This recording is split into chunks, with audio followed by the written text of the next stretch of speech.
marriage experience, where two have truly become one. God is at the center of us, our purpose and vision in His love. We dedicate our today, tomorrow, and always to You, our King. Bless and let there be love in our home. The marriage experience ordained by You alone. The marriage experience.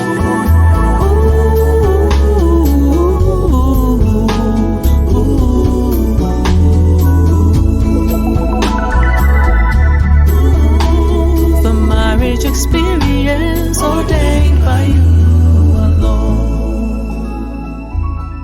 Welcome to the Marriage Experience program with Ayakunle and Boside Santos, where they explore what it means to cultivate a God-centric marriage by delivering realistic and biblical wisdom, pointers, and insights from couples and individuals on the marriage journey.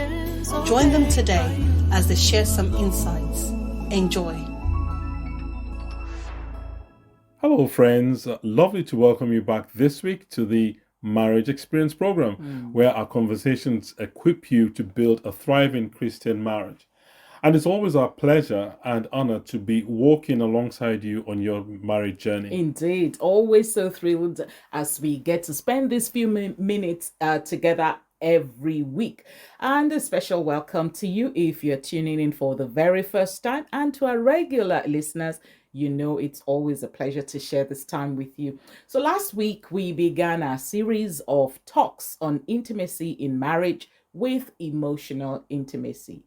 A marriage thrives and is strong when couples nurture all dimensions of intimacy by design. By design, it's a deliberate thing, exactly. It's intentional, yeah. And so by giving attention to the different forms of connection, spouses create a deeper, more meaningful bond that honors God and strengthens their relationship. And today we'll be looking at social intimacy. You may wonder, what's that?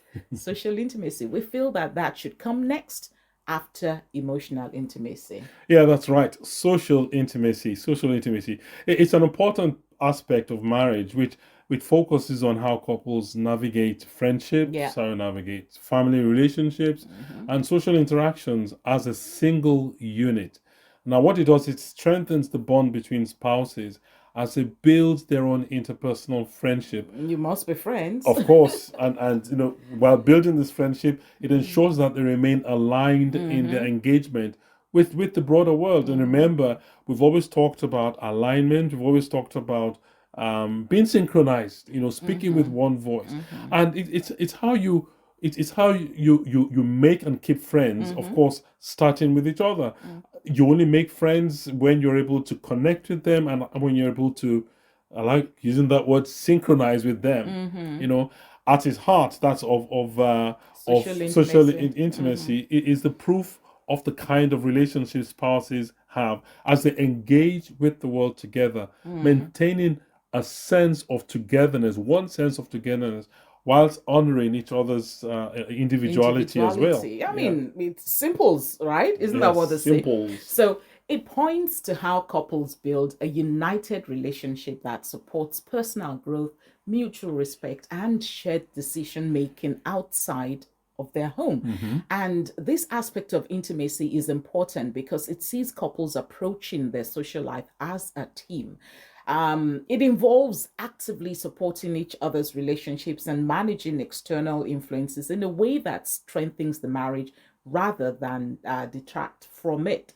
For example, a couple with aligned values in their social life may choose to host events that reflect their shared faith, set boundaries with extended family to protect their time together, or actively encourage each other's friendships. You know, this thing about boundaries, you know, especially for extended family, you know, you've got to have boundaries, because at the end of the day, your focus is on the family. Your focus is on your nuclear family. That's right. And on your marriage as well. It's all about mutual understanding and adapting to each other's unique social needs. Now, one spouse may thrive in large social gatherings, Yeah. whilst the other may prefer smaller, more intimate connections, depending on their The personality personality, yeah. types. By respecting and accommodating these preferences, couples can ensure that their social interactions bring joy, it brings unity, rather than tension or a mismatch of their comfort zones. Now, Absolutely. when looked after properly, this thing called social intimacy creates a marriage that is not only internally strong, Yeah. but also resilient and adaptable in the face of external pressures. And we all go through that Yeah. as we go through life. It allows couples to present a united front, making decisions about friendships, united fronts about family dynamics, united fronts about community involvement, that reflect their shared goals and their individual values as well, and their collective values as well. As they engage with the world in harmony, their relationship becomes a testament to the strength of their partnership. Like you always say, it's not unison, it's Yeah, harmony. and of course this comes, when you have a choir usually with four voices, they're all singing different things, but when put together, they created a melody. Everyone doesn't have to sing the same thing because we're all different. But as long as you all sing or talk or behave in a way that creates a lovely harmonious tune, that's what we're talking about. So, in a nutshell, what we're saying is that social intimacy reflects the biblical principle of two becoming one. Remember Genesis 2:24, when they combine their strengths and align their values in their interactions with each other, couples then create a model of a unified, Christ-centered relationship, which supports their individual growth and serves as a light to those around them. That is so crucial. And needless to say, as a couple grow, as they grow together, their interactions with family, friends, and the community would impact the strength of their bond. So, taking care of their social intimacy ensures that these other associations remain a source of growth and connection rather than tension or division. So, let's talk about why social intimacy is important or even necessary. Its importance is in building unity, mutual support, relational growth, and healthy boundaries, like we already mentioned. And it regulates how couples engage with their social networks, helping to prevent misunderstandings or conflicts. And when couples talk about and agree on their approaches to friendships or to family dynamics or social events, they're speaking with one voice to the outside world. Remember, this is about their own internal bond that people outside can see, and so that nobody can usurp either of their own positions with each other. Now, this unity builds respect from others and reduces external pressure that could disrupt their relationship, just like I was explaining. For example, when couples decide together how to engage with extended family or handle social engagements, they control how their decisions reflect their shared priorities and values. Yeah, that's right. And by supporting each other's social connections too, they can celebrate one another's successes, encourage friendships, provide emotional support during challenging and social situations. Whatever the social situation, cheering each other on in professional networking events or being present during difficult family conversations by supporting each other, you strengthen the bond between yourselves. Also, when championing one another and showing genuine interest in each other's relationship, you then build a culture of encouragement and trust, which is so important. Very vital indeed, not just for the marriage, but for the family dynamic as well. So addressing external relationships together, it also gives room for your relationship to grow. So by working through social challenges as a team, whether it's managing a conflict with extended family or making friends, you're able to develop better communication skills, develop better problem solving abilities, and deeper trust as well. It solidifies your partnership, ensuring you face challenges side by side instead of in isolation. Yeah, boundaries, that's a big one. Setting healthy boundaries with extended family, with friends, or with colleagues it's another major reason for, and it's also an aspect of social intimacy. Now, boundaries, just like fences or doors, protect the marriage from unnecessary strain, interference, or overcommitment to external obligations. For example, couples might agree to limit the influence of overbearing family members or prioritize time with each other over excessive social engagements. And by clearly defining these boundaries as a couple, you safeguard your relationship and prioritize space for connection and intimacy. Also, connection with opposite genders. You are able to draw the line regarding the limit of each spouse's connection. And of course, that line, if I may say, is tends to be drawn by your spouse, because whoever is involved tends not to see and notice when things are happening. Of course, so the quote unquote outside person can see and then assist you in drawing the line. And permission needs to be given, indeed, to your spouse when the spouse says, this, this far and no more. That's right. Then you need to allow your spouse to make that call. Right. So the Bible offers guidance on the importance of handling external relationships with wisdom and unity. Romans 12:10 encourages believers to be devoted to one another in love. Honor one another above yourselves. So when you apply these principles to social intimacy in marriage, as a couple, you honor each other by prioritizing your relationship while showing love and respect in your interaction with others. Proverbs 27:17 also reminds us that as iron sharpens iron, in particular, so one person sharpens the other. So social intimacy would enable couples to focus on and refine each other through their shared experiences and interactions, thereby growing in character and spiritual maturity as you support one another in your social engagements. That's just the simple point we're making sure your social intimacy approach is rooted in biblical principles and shared respect. That will create a marriage that not only keeps out external pressures, but also shines as a testament to God's design for love and unity. So what can you do to build social intimacy? You must be intentional first about this, and should be born out of mutual respect, teamwork, and a shared commitment to working out your social dynamics together.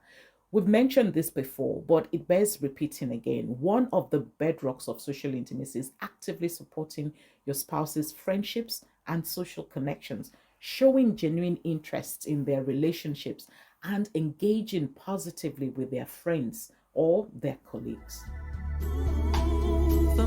You're listening to the Marriage Experience program with Ayakunle and Bosade Santos. So, in showing genuine interest in your spouse's relationships, whether it's attending a gathering of your spouse's friends, sharing their joy over a meaningful conversation, or offering advice when they experience social challenges, this support builds trust and demonstrates care. It's equally important to respect each other's need for personal time and individual friendships. And that is a big one. For example, allowing your friend, or your wife, or your husband the freedom to enjoy time with their own circle of friends. It then builds a sense of balance where they feel they can still enjoy their individuality, which is not a bad thing, as long as it's handled well.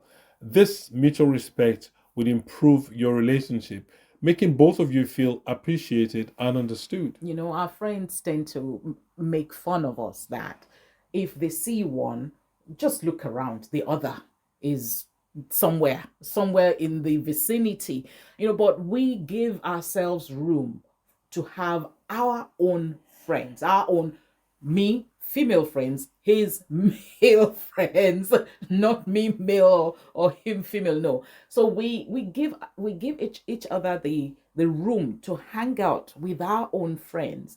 Of course, he knows them, he relates with them, but of course the whole episode of hanging out is me and my friends, he and his friends. So family dynamics can often be a source of strain, but establishing clear and respectable, or rather respectful boundaries helps maintain harmony. You should discuss and agree on the role extended family members would play in your shared lives.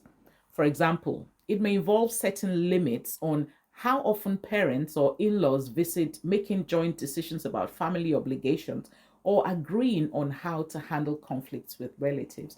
When you set these boundaries, and I know that, some cultures, this is hard to do, but you both have to agree. And once you come to that agreement, nobody throws the other under the bus. You stick with it. So when you set these boundaries, you make sure your marriage remains the primary focus and it also protects you from unnecessary external stress.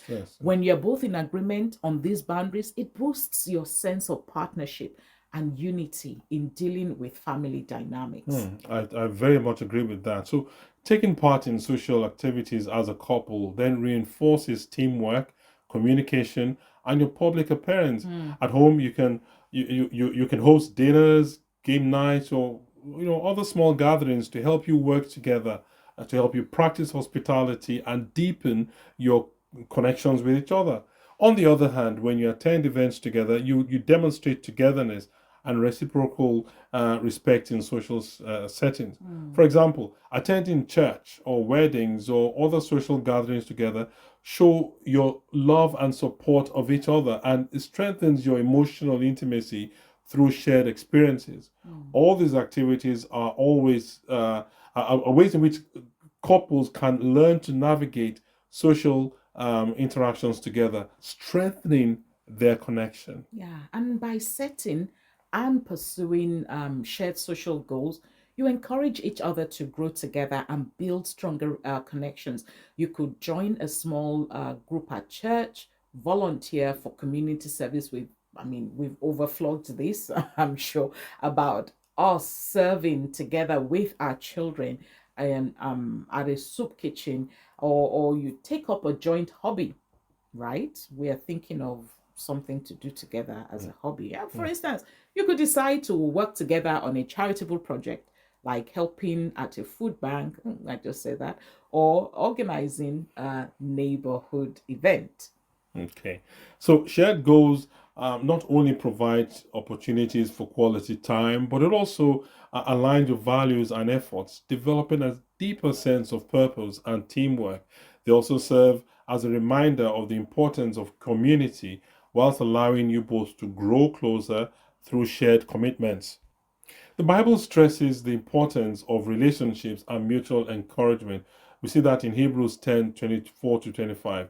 And it urges us to consider how we may spur one another on towards love and good deeds by giving up meeting, not giving up, meeting together, but encouraging one another. Now, this teaching applies to developing social intimacy as it helps you to work together to build a meaningful relationship and to strengthen your bond through shared interactions. That's so important. Now, you may want to develop a social vision as a couple. When we were preparing for this and we found that, we saw that, it was kind of that's a strange one, but then it makes sense. So what you do is to sit down to discuss your shared goals for family, for friendships, and community involvement. You prioritize one another first. Always make sure you make your spouse feel like the most important person in the room, especially in group settings, because they are. And here's a good place to again mention healthy conflict resolution. Don't fight dirty. When disagreements happen about changes in your social situation, address them calmly and respectfully, ensuring that each of you feels heard. Recognize and celebrate when your teamwork leads to positive social interactions or strengthened relationships. Like we shared through our discussion today, when you support each other's social networks, establishing healthy boundaries, participating in events as a couple, and set shared goals, you are creating a joint approach to your external relationships, rooted in love and faith. that's what you do. Not only strengthen your marital bond, but also serve to a testament of God's design for marriage and community. Social intimacy goes beyond just merely managing external relationships. It's also about presenting a united, Christ-centered front to the world, whilst also nurturing the bond between each other. So by working on your social intimacy, couples not only grow stronger together, but also become a source of light and inspiration to others, reflecting God's love and design for marriage. Good stuff. So friends, we've come to the end of our time together again this week. Time does fly, right? It does. Yes, it does So indeed. this has been yet another engaging episode, and our continued prayer is for our homes, all of us, to be trophies of God's love and goodness in Jesus' name. Amen. And as always, we are grateful for allowing us to be a part of your marital success story, because that's what we are aiming for. That's the what success. Exactly. Yeah. Now, so we air here on Heart Song Live, which is Scotland's first Christian radio station on DAB Digital, and we air on Mondays and have a replay on Wednesdays. And we ask you to please support the radio station so we can keep bringing you dynamic programs like ours. We're a young station and still growing. Indeed. And our goal is to build a community of faith by spreading the good news and building faith and fellowship across the world. So visit heartsonglive.co.uk/donate to donate towards the work. Every little helps. Absolutely. Now, by the way, Heart Song is heart, the one that pumps. Boom, boom. So we always appreciate your feedback on our MXperience. That's experience without the E, as always, at lidiosantos.com. And all our episodes are available on our YouTube channel with the handle at Marriage Experience. I won't say without the E again, but there we go, without the E. Thank you so much for having us today and this week, and see you again next week. God bless you. And if you're listening to this on a Monday, looking forward to... There's a replay on Wednesday. Indeed, right. Yes. God bless you. God bless you. Bye for now. Join Ayakule and Bosade again next week on the Marriage Experience program as they bring God's truth to help you build your marriage God's way. Till then, remember, marriage is God's idea, and it is a good thing. The marriage experience ordained by you alone.